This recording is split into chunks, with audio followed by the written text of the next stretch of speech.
Hello students, welcome back to my YouTube channel. और आज हम देखेंगे इलेक्ट्रिक पोटेंशियल के ऊपर क्वेश्चंस। तो अभी तक हमने इलेक्ट्रिक पोटेंशियल के बारे में पढ़ा, पोटेंशियल डिफरेंस के बारे में पढ़ा, इलेक्ट्रिक डायपोल के कारण इलेक्ट्रिक पोटेंशियल कितना होता है वो देखा, पॉइंट चार्ज के कारण कितना होता है, स्फेरिकल शेल के कारण कितना होता है, इनके बारे में हम चर्चा कर चुके हैं। तो आज हम पढ़ेंगे इलेक्ट्रिक पोटेंशियल के ऊपर क्वेश्चंस, कैसे क्वेश्चन यहाँ पे बनते हैं। तो फर्स्ट क्वेश्चन हम लिखते हैं। First question, if the work done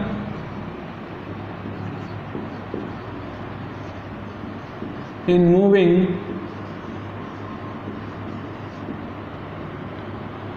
4 coulomb charge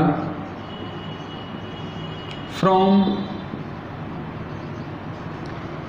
-10 volt to a point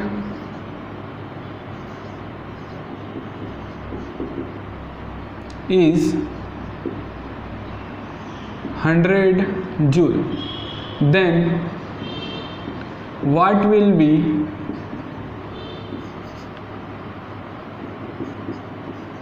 the potential of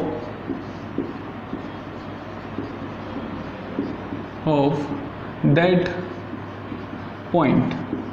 तो क्वेश्चन में देखो पूछा क्या गया है, इसका सॉल्यूशन देखते हैं। हमें यह पूछा गया है कि एक चार्ज को, कितना चार्ज है, 4 कूलम्ब चार्ज है, वहाँ उसको एक पॉइंट जहाँ का पोटेंशियल कितना है 10 वोल्ट, -10 वोल्ट, यहाँ से लेके कहाँ तक जाते हैं, एक दूसरा पॉइंट जहाँ का पोटेंशियल हमें नहीं पता है, तो हमें कितना वर्क करना पड़ता है 100 जूल। तो बताओ इस पॉइंट का पोटेंशियल कितना होगा, ये हमसे क्वेश्चन में अगर पूछा जाए तो मान लेते हैं कि यहाँ का पोटेंशियल V हो जाता है। ठीक है, अभी हमें V फाइंड करना है, कितना होगा, कैसे फाइंड करेंगे। देखो हम जानते हैं कि वर्क डन A से B तक मूव कराने में किसी भी चार्ज को यूनिट चार्ज के ऊपर जितना वर्क डन होता है वो किसके इक्वल होता है, VA माइनस VB के इक्वल। VA क्या है, फाइनल माइनस इनिशियल। अभी फाइनल पोटेंशियल हमें कितना मान लिया है V, तो यहाँ पे रखेंगे हम V माइनस इनिशियल पोटेंशियल क्या लिया हमने, -10 वोल्ट, तो -10 वोल्ट की जगह ये रख देंगे। ठीक है, अब यहाँ पे वर्क डन हमें दिया है, कितना करना है 100 जूल, और Q नॉट की वैल्यू हमें पता है कितनी है। Q नॉट चार्ज कितना लेते हैं हम, 4 कूलम्ब, तो यहाँ पे 4 कूलम्ब रख देंगे। ये 4 कूलम्ब से 100 कट जाएगा 25 टाइम्स। V यहाँ पे माइनस माइनस प्लस का 10 हो जाएगा, ये 10 इधर आएगा, तो इलेक्ट्रिक पोटेंशियल 15 वोल्ट, इतना इलेक्ट्रिक पोटेंशियल होगा। ठीक है, कैसे करते हैं, क्वेश्चन समझ में आया। अगला क्वेश्चन लेते हैं। अगला क्वेश्चन देखता हूँ।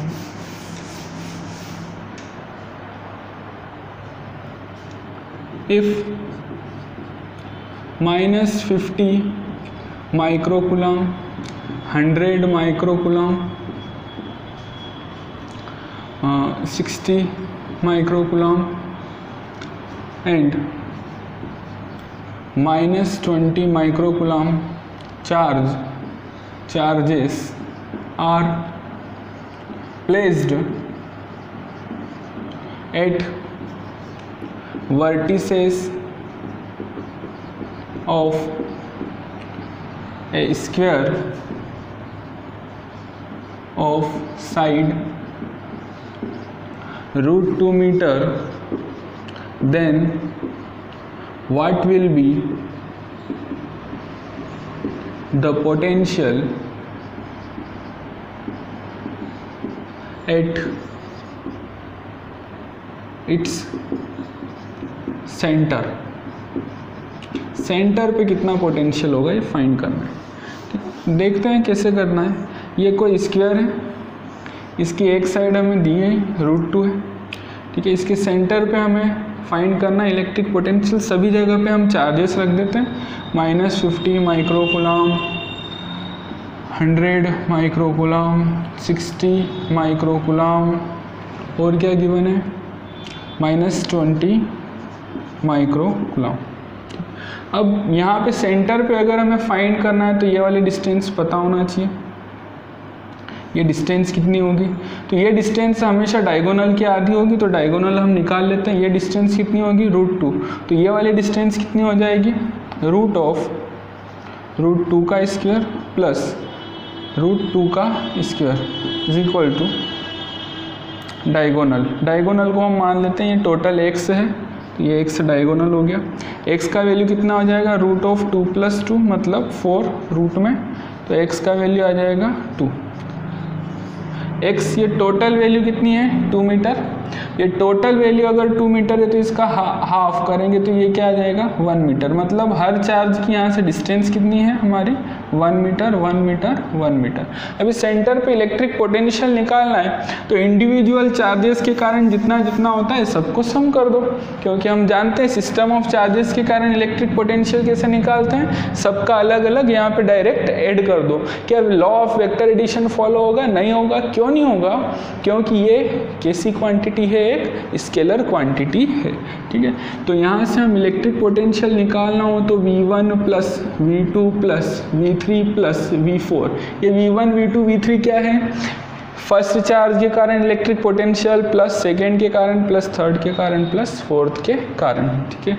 तो फर्स्ट के कारण इलेक्ट्रिक पोटेंशियल कैसे फाइंड करते हो, KQ/, K की जगह क्या लिखेंगे, 1/4πε0, Q की जगह क्या लिखेंगे, -50।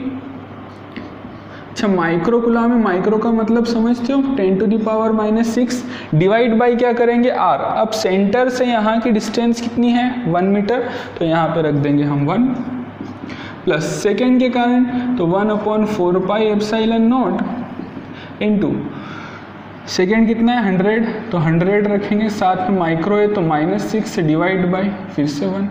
अगला वाला क्या आ जाएगा हमारा, 60, तो ये आ जाएगा 1/4πε0 into 60 into 10⁻⁻6 divide by 1 plus अगला वाला 1/4πε0 इंटू -20 है तो यहाँ पे -20 इंटू 10⁻⁻6 डिवाइड बाई 1। ये सब आया 1/4πε0, सब में से कॉमन आ जाएगा, सब में से कॉमन आ जाएगा तो बाहर ले लेते हैं। और 1/4πε0 की वैल्यू होती है 9 इंटू 10⁻⁹, वो यहाँ पे रख दिया हमने, ठीक है।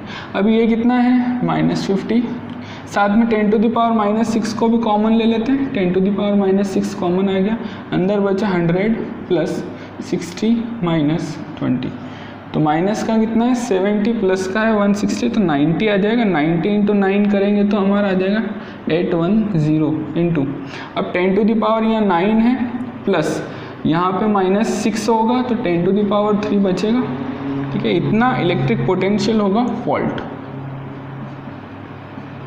सेंटर के ऊपर। कैसे फाइंड करते हैं, समझ में आया इस क्वेश्चन में, ठीक है। अगला क्वेश्चन हम करते हैं, अगला क्वेश्चन लिखेंगे सब लोग।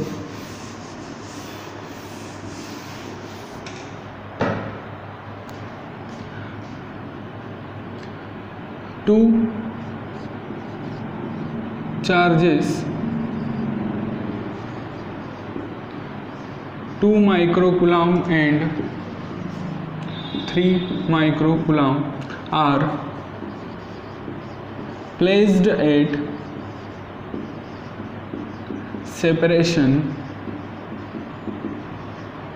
15 centimeter, then at which point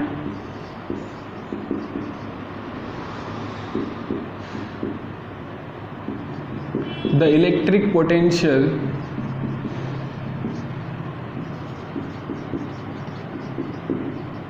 will be 0। Zero कहाँ होगा इलेक्ट्रिक पोटेंशियल, ये हमें फाइंड करना है। तो सॉल्यूशन लिखते हैं इसका। देखो सॉल्यूशन क्या आएगा, कौन कौन से चार्ज हैं भाई, 2 माइक्रोकूलम और 3 माइक्रोकूलम, तो रख देते हैं यहाँ पे 2 माइक्रोकूलम, यहाँ पे आ जाएगा 3 माइक्रोकूलम। अब यहाँ पे कभी इलेक्ट्रिक पोटेंशियल ज़ीरो हो पाएगा क्या, नहीं हो पाएगा, क्योंकि इसके कारण भी प्लस का इलेक्ट्रिक पोटेंशियल और इसके कारण भी प्लस का इलेक्ट्रिक पोटेंशियल दोनों ऐड हो जाएंगे। यहाँ पे हो पाएगा, नहीं हो पाएगा, यहाँ पे हो पाएगा, नहीं हो पाएगा, यहाँ पे भी नहीं हो पाएगा, यहाँ पे भी।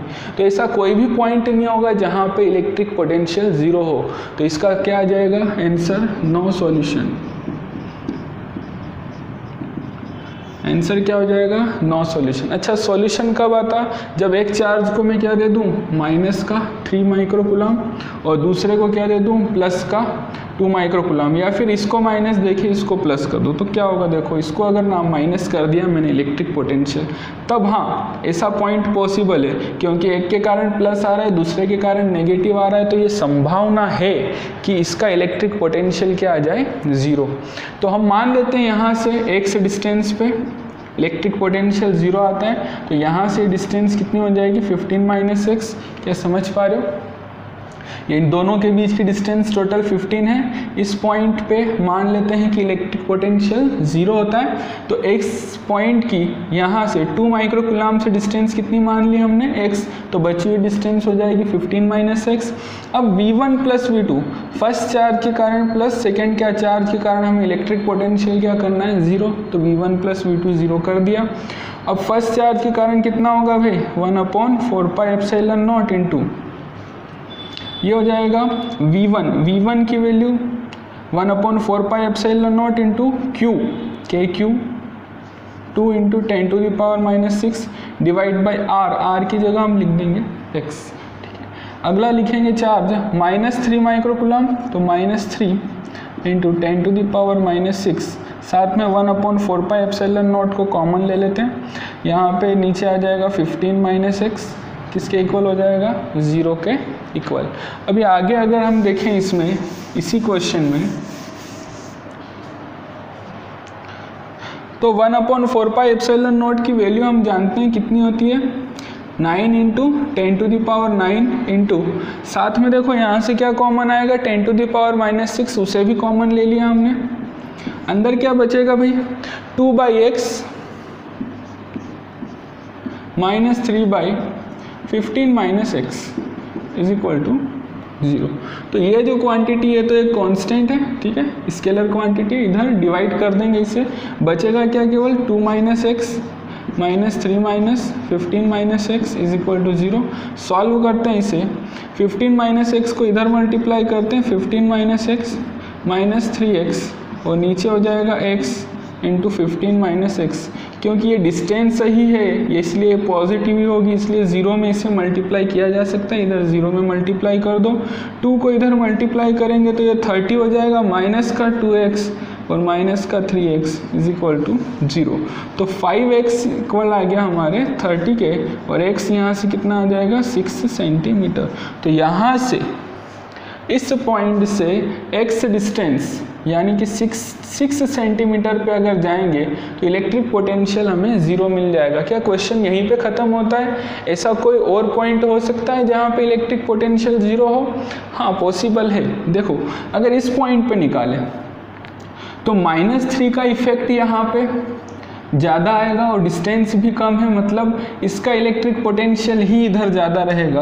पर इस पॉइंट के इधर अगर हम चर्चा करें तो इसका इफेक्ट भी यहाँ पे उतना आ सकता है जितना कि 2 माइक्रोकूलम का इफेक्ट है, क्योंकि यहाँ पे चार्ज ज़्यादा है और यहाँ पे डिस्टेंस कम है, तो दोनों का इफेक्ट यहाँ पे मिल के 0 हो जाए, ये संभावना बन जाती है। तो एक और पॉइंट हम लेते हैं इसी लाइन पे,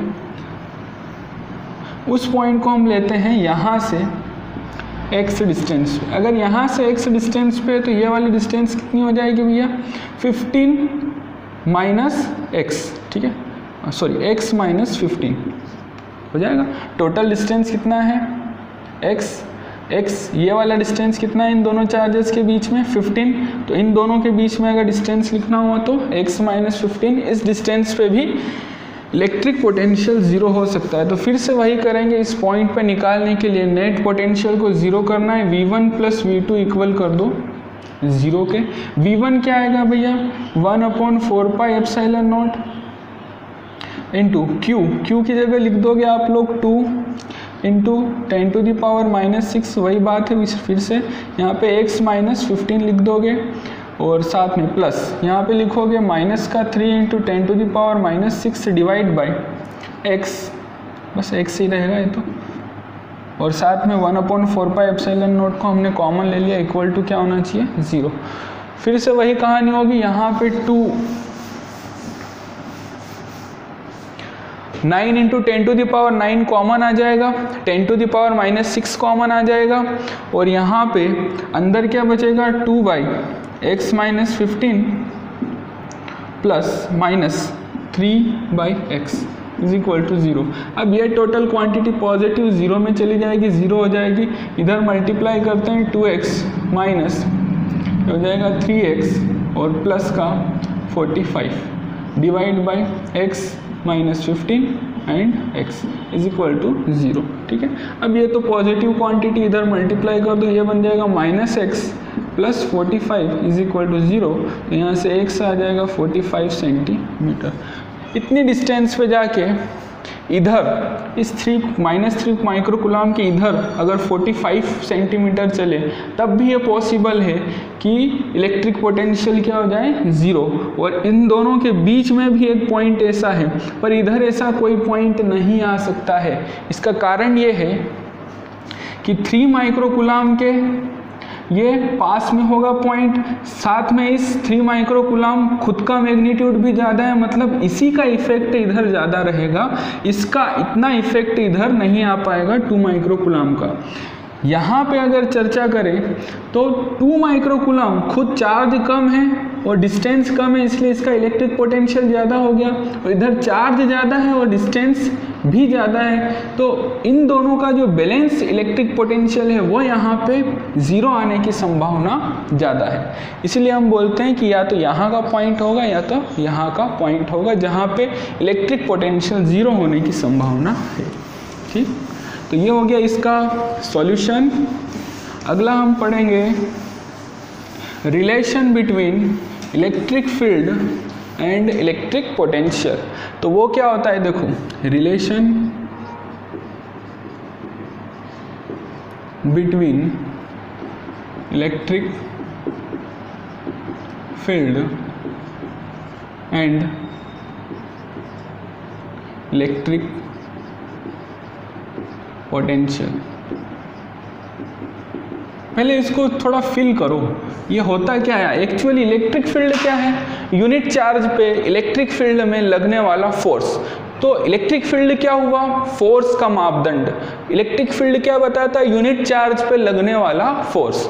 और इलेक्ट्रिक पोटेंशियल क्या होता है, यूनिट चार्ज को इनफाइनाइट से लाने में जितना वर्क करना पड़ता है वो। मतलब इलेक्ट्रिक पोटेंशियल एक्चुअली क्या मेजर करता है, एनर्जी, किसी सिस्टम के पास में कितनी एनर्जी है वो मेजर करता है। और इलेक्ट्रिक फील्ड क्या है, कितना फोर्स लग रहा है। अब जो इलेक्ट्रिक फील्ड है, जो फोर्स है, उसी के कारण तो क्या आता है, एनर्जी आता है। फोर्स इनटू डिस्प्लेसमेंट करते हैं तभी क्या आता है, एनर्जी। मतलब एनर्जी और फोर्स में रिलेशन होता है, इसका मतलब डेफिनेटली इलेक्ट्रिक फील्ड और इलेक्ट्रिक पोटेंशियल में भी रिलेशन होगा कुछ ना कुछ। अब वो क्या रिलेशन है, उसको कैसे फाइंड करना है, इसके बारे में हम चर्चा करेंगे। ठीक है, तो देखो हम क्या करते हैं, ये कोई +q चार्ज है, +q चार्ज, यहाँ से एक पॉइंट लेते हैं A और एक पॉइंट लेते हैं B। यहाँ पे रख देते हैं हम Q चार्ज, और इसके कारण +q के कारण ये Q0 रखते हैं यहाँ पे टेस्ट चार्ज। यहाँ पे +q हो गया हमारा सोर्स चार्ज, इसके कारण इलेक्ट्रिक फील्ड कुछ ऐसा यहाँ पे बनेगा। ठीक है, इलेक्ट्रिक फील्ड ऐसा बनेगा तो फोर्स भी इसके ऊपर ऐसा ही लगेगा। कितना लगेगा ये फोर्स, हम जानते हैं E = क्या होता है, F/Q0। यहाँ से फोर्स आ जाएगा Q0 × E के इक्वल। ठीक है, अभी इसको यहाँ का पोटेंशियल अगर हम देखें तो वो V होगा, और यहाँ का पोटेंशियल मान लेते हैं थोड़ा सा बढ़ गया, V + dV। अच्छा बताओ, डिस्टेंस कम करेंगे तो इलेक्ट्रिक पोटेंशियल बढ़ेगा या कम होगा, बढ़ेगा ना। क्यों बढ़ेगा इलेक्ट्रिक पोटेंशियल, क्योंकि ये डिस्टेंस क्या हो रही है, पर कम हो रही। इलेक्ट्रिक पोटेंशियल बढ़ेगा तब बोल रहा हूँ जब ये चार्ज मैंने कैसा ले रखा है, पॉजिटिव, और टेस्ट चार्ज तो हमेशा कैसा होता है, पॉजिटिव। ये टेस्ट चार्ज ये भी पॉजिटिव होगा, और ये वाला चार्ज भी पॉजिटिव है। तब यहाँ का अगर इलेक्ट्रिक पोटेंशियल V है तो यहाँ का इलेक्ट्रिक पोटेंशियल क्या होगा, V प्लस dV होगा, माइनस dV नहीं होगा। क्यों कम नहीं होगा इलेक्ट्रिक पोटेंशियल, इसका रीज़न है क्योंकि V किसके ऊपर डिपेंड करता है, V is inversely proportional to R, मतलब डिस्टेंस को अगर हम बढ़ाएंगे तो इलेक्ट्रिक पोटेंशियल कम हो जाएगा, और डिस्टेंस को अगर हमने कम कर दिया, इस चार्ज से ये पॉइंट की डिस्टेंस अगर कम हो गई तो क्या होगा, यहाँ का इलेक्ट्रिक पोटेंशियल ज़्यादा होगा और यहाँ का इलेक्ट्रिक पोटेंशियल कम होगा। इसलिए इस पॉइंट का अगर इलेक्ट्रिक पोटेंशियल V है तो इस पॉइंट का इलेक्ट्रिक पोटेंशियल थोड़ा सा dV ज़्यादा होगा जब मैंने इसको छोटी सी डिस्टेंस से dr तक मूव किया। क्या समझ पाए? अभी dr का मूवमेंट किधर हो रहा है, इस डायरेक्शन में, इसकी पोजीशन किधर आ रही है, dr क्या है यहाँ का, dr वेक्टर क्या है, डिस्प्लेसमेंट वेक्टर है। यहाँ से इस डायरेक्शन में हमने इसे डिस्प्लेस किया, इस बात को कौन बताता है हमें, dr। क्या समझ पाए? ठीक है। अब देखो अगर मुझे वर्क निकालना हुआ, इस पॉइंट से इस पॉइंट तक मूव कराने में मुझे कितना वर्क करना पड़ा, तो वर्क का क्या फार्मूला होता है, work is equal to force into displacement. अच्छा, फोर्स और डिस्प्लेसमेंट का कैसा प्रोडक्ट होता है, वेक्टर प्रोडक्ट। अब यहाँ से W की बात करें तो फोर्स कितना लग रहा है, हम जानते हैं Q इंटू E फोर्स लग रहा है। अब इस फोर्स की डायरेक्शन किधर है, इधर, और dr किधर लेके आए इसको, इधर। दोनों के बीच का एंगल कितना है, 180 डिग्री। तो यहाँ पे हम लिखेंगे F की जगह पे लिख देंगे Q इंटू E, और dr की जगह रहने देंगे dr, और साथ में क्या लिखेंगे, cos 180। ठीक है, और cos 180 की वैल्यू कितनी होती है, -1। तो W जो वर्क डन आएगा वो आ जाएगा -Q into E into dr के इक्वल। ये हो जाएगा वर्क डन इस पॉइंट से इस पॉइंट तक मूव कराने में इलेक्ट्रिक चार्ज को। अच्छा, ये यहाँ पे Q0 लिखना है, ये टेस्ट चार्ज लिया है हमने Q0, है ना। अब अगर हम देखें ध्यान से तो हम जानते हैं कि दो पॉइंट के बीच में जो इलेक्ट्रिक पोटेंशियल डिफरेंस होता है वो किसके इक्वल होता है, work done per unit charge. तो हम ये लिख सकते हैं potential difference, potential at final point क्या हुआ, बी, VA। तो VA माइनस VB किसके इक्वल होता है, इसको बोल दो इक्वेशन 1। VA माइनस VB होता है WAB, A से B तक Q0 को जितना वर्क कराया है डिवाइड बाय Q0, इसको बोलते हैं अपन VA minus VB potential difference. ये मैंने पिछले लेक्चर में आप लोगों को बताया था। तो VA की जगह क्या लिखेंगे, VA फाइनल पोटेंशियल क्या होगा, V plus dV minus initial potential क्या है यहाँ का, V, तो पोटेंशियल यहाँ पे V लिख दिया। अब WAB की बात करें तो यहाँ से यहाँ तक मूव कराने में वर्क कितना करा है हमने, ये रहा वर्क, ये वर्क लिख दो यहाँ पे -Q0 into E into dr divide by क्या करेंगे Q0। ये Q0 कट जाएगा, ये V से V कट जाएगा, तो dV किसके इक्वल आएगा, -E डॉट dr के इक्वल। अच्छा, ये E डॉट dr लिखा तो ये वेक्टर क्वांटिटी होती है इलेक्ट्रिक फील्ड, और ये जो डिस्प्लेसमेंट है ये भी कैसी क्वांटिटी होती है, वेक्टर क्वांटिटी। अगर दो वेक्टर क्वांटिटी का प्रोडक्ट एक स्केलर क्वांटिटी आ रहा है, इसका मतलब डेफिनेटली इन दोनों का कैसा प्रोडक्ट हुआ होगा, डॉट प्रोडक्ट। तो हम लिखते हैं dV is equal to -E vector dot dr vector, या फिर ऐसा भी लिखा जा सकता है कि dV by dr is equal to minus of E, और E is equal to minus dV by dr। ये dV बाई dr क्या है, पोटेंशियल ग्रेडियंट। पोटेंशियल ग्रेडियंट का मतलब हम अगर यूनिट लेंथ चलते हैं तो कितना पोटेंशियल में इंक्रीमेंट या डिक्रीमेंट आ रहा है उसे बोला जाता है पोटेंशियल ग्रेडियंट। तो किसी भी पॉइंट पे अगर हम दो पॉइंट के बीच का पोटेंशियल ग्रेडियंट ले ले तो वहाँ का इलेक्ट्रिक फील्ड कितना है वो हम फाइंड कर सकते हैं इस फार्मूले से। ये बहुत ही इंपॉर्टेंट रिलेशन है, हम इसका बार बार यूज़ करेंगे आगे जब भी इलेक्ट्रोस्टैटिक्स पढ़ेंगे। तो E is equal to minus dV by dr, या फिर dV is equal to minus E dot dr। अच्छा, ये क्या सिग्निफाई करता है, देखो इलेक्ट्रिक फील्ड, इसका मीनिंग सीधा सा ये हुआ कि इलेक्ट्रिक फील्ड की डायरेक्शन में हम चलेंगे तो पोटेंशियल कम होगा, और इलेक्ट्रिक फील्ड के अपोजिट चलेंगे तो पोटेंशियल बढ़ेगा। यहाँ पे देखो हम किधर चले हैं, इलेक्ट्रिक फील्ड किधर है, इस डायरेक्शन में, हम चले किधर हैं, इस डायरेक्शन में, मतलब इलेक्ट्रिक फील्ड के किधर चले हैं, अपोजिट, तो पोटेंशियल क्या हुआ, बढ़ा। और इलेक्ट्रिक फील्ड की डायरेक्शन में अगर जाते हैं तो पोटेंशियल क्या होता, कम होता। तो सीधा सा मतलब इस माइनस साइन का यही है कि इलेक्ट्रिक फील्ड की डायरेक्शन में इफ़ वी मूव, यहाँ से लिख देंगे एक point, if we move in the direction of electric field,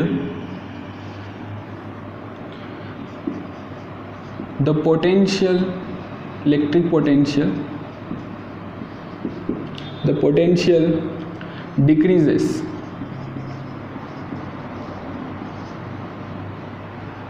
decrease. अगर हम अपोजिट डायरेक्शन में मूव करते हैं, if we move in opposite direction of electric field, the electric potential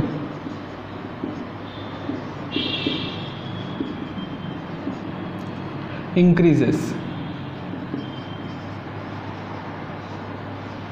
अच्छा, डायरेक्शन में जाएंगे तो कम होगा, अपोजिट डायरेक्शन में जाएंगे इलेक्ट्रिक फील्ड के तो बढ़ेगा, पर अगर परपेंडिकुलर मूव करे तो क्या होगा। अब हम जानते हैं दो वेक्टर क्वांटिटी का अगर डॉट प्रोडक्ट करते हैं तो क्या आता है, dv इज इक्वल टू E D R cos theta, ऐसा आएगा। E vector dot D R vector लिखा, अब E vector D R vector के बाद में यहाँ पे अगर कॉस यहाँ पे लिखना हुआ तो क्या लिखोगे, दो वेक्टर क्वांटिटी का डॉट प्रोडक्ट क्या होता है, ई डी आर कॉस थीटा, ठीक है। अब अगर थीटा को ई और आर के बीच में जिस डायरेक्शन में हम मूव करते हैं, जैसे ये इलेक्ट्रिक फील्ड है और इसके परपेंडिकुलर ऐसे मूव किया, तब यहाँ पे एंगल कितना हो जाएगा, 90 डिग्री। 90 डिग्री होगा मतलब dv क्या हो जाएगा, यहाँ पे cos 90 क्या होता है, 0। तो जब भी हम इलेक्ट्रिक फील्ड के परपेंडिकुलर डायरेक्शन में मूव करेंगे तो इलेक्ट्रिक पोटेंशियल में कोई भी डिफरेंस नहीं आएगा। इसका मीनिंग ये बिल्कुल ही नहीं है कि यहाँ पे इलेक्ट्रिक पोटेंशियल जीरो हो जाएगा। पोटेंशियल डिफरेंस जीरो है, इलेक्ट्रिक पोटेंशियल जीरो नहीं है। इसका मीनिंग क्या हुआ कि जब भी इलेक्ट्रिक फील्ड के परपेंडिकुलर चलते हैं तो इलेक्ट्रिक पोटेंशियल में कोई भी डिफरेंस नहीं आता है। मतलब कब डिफरेंस आएगा, जब हम इलेक्ट्रिक फील्ड की डायरेक्शन में चलेंगे। डायरेक्शन में चलेंगे तो इलेक्ट्रिक पोटेंशियल कम होगा, अपोजिट डायरेक्शन में चलेंगे तो इलेक्ट्रिक पोटेंशियल बढ़ेगा, जबकि परपेंडिकुलर चलेंगे तो इलेक्ट्रिक पोटेंशियल में कोई भी डिफरेंस नहीं आएगा, उतना ही होगा जितना कि उस सिंगल पॉइंट पे है। समझ पाए क्या? ठीक है। अब इसके बाद में हम आगे बढ़ते हैं। आगे बढ़ के क्या चर्चा करेंगे, अगर इलेक्ट्रिक फील्ड वेरिएबल हुआ तब क्या कर लोगे। फिर क्या करना है, इंटीग्रेशन से हम निकालेंगे। जैसे कि ये प्लस क्यू चार्ज से यहाँ की डिस्टेंस आपकी r1 दे दी, यहाँ की डिस्टेंस r2 दे दी, और हर पॉइंट पे अगर इलेक्ट्रिक फील्ड वेरिएबल है तब आप लिखोगे dv is equal to minus E vector dot D R vector का इंटीग्रेशन कहाँ से कहाँ तक, r1 से r2 तक। ठीक है।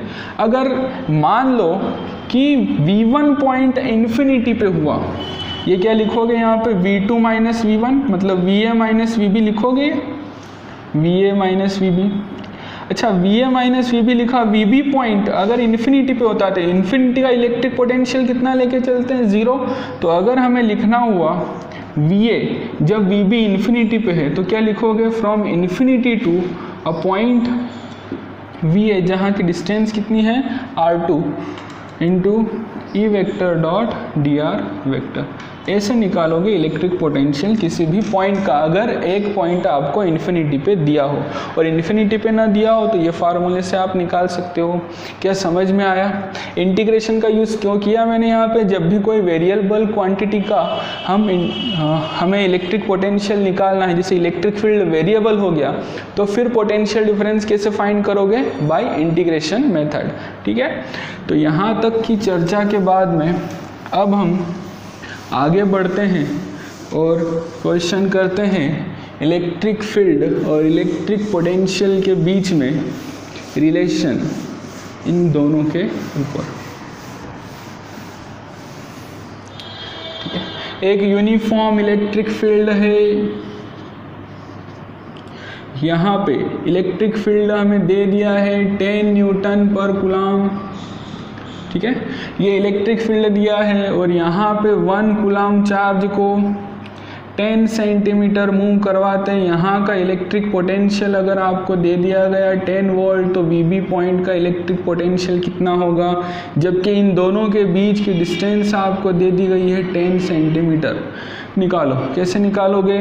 हम जानते हैं कि इलेक्ट्रिक फील्ड की डायरेक्शन में जा रहे हैं तो वीबी माइनस वी ए लिखेंगे और वीबी माइनस वी ए किसके इक्वल होगा? Minus E dot D are के इक्वल। अच्छा, ई इलेक्ट्रिक फील्ड जिस डायरेक्शन में है उसी डायरेक्शन में मूव कर रहे हैं, इसलिए दोनों के बीच का एंगल कितना होगा? माइनस ई डी आर कॉस 0। क्या 180 होगा? नहीं, क्योंकि इलेक्ट्रिक फील्ड के अपोजिट जब मूव करते हैं तब क्या लेते हैं? 180। अभी क्या लेंगे? केवल 0 एंगल लेंगे। ठीक है, तो इलेक्ट्रिक फील्ड हमें दिया है कितना है? 10। कितनी डिस्टेंस चलते हैं? 10 सेंटीमीटर। क्या करेंगे? यूनिट कन्वर्जन, तो 100 से डिवाइड कर देंगे। cos 0 की वैल्यू 1 होती है। VB की वैल्यू हमें फाइंड करना है और VA की वैल्यू हमें दी है 10 वोल्ट। तो यहाँ से VB कितना आ जाएगा? देखो ये 100 कट गया, -1 और यहाँ से प्लस आ गया 9 और कितना आ जाएगा पोटेंशियल पीवी पॉइंट का? 9 वोल्ट। कैसे किया? इलेक्ट्रिक फील्ड की डायरेक्शन में मूव किया तो क्या होता है? इलेक्ट्रिक पोटेंशियल कम होता है। देखो ये VB पॉइंट का इलेक्ट्रिक पोटेंशियल क्या आया? VA से कम आया, क्योंकि VA पे कितना था? 10 वोल्ट। VB पे कितना आया? 9 वोल्ट। तो क्या आपको समझ में आया कि जब इलेक्ट्रिक फील्ड की डायरेक्शन में गए तो इलेक्ट्रिक पोटेंशियल क्या हो गया? कम। इस टाइप के क्वेश्चन कर सकते हो तुम लोग। ठीक है ना? इस टाइप के और भी क्वेश्चंस बहुत सारे आपकी बुक में दिए हैं। कल मैं और इनके ऊपर क्वेश्चन, इस टॉपिक के ऊपर क्वेश्चंस को डिस्कस करूंगा। इलेक्ट्रिक फील्ड और इलेक्ट्रिक पोटेंशियल के बीच में जो रिलेशन है उसके ऊपर कैसे कैसे क्वेश्चंस बनते हैं, उन सब के बारे में चर्चा करेंगे और इस टॉपिक को आगे की तरफ लेके जाएंगे। ठीक है, तब तक के लिए थैंक यू। आज का लेक्चर यहीं कंप्लीट करते हैं।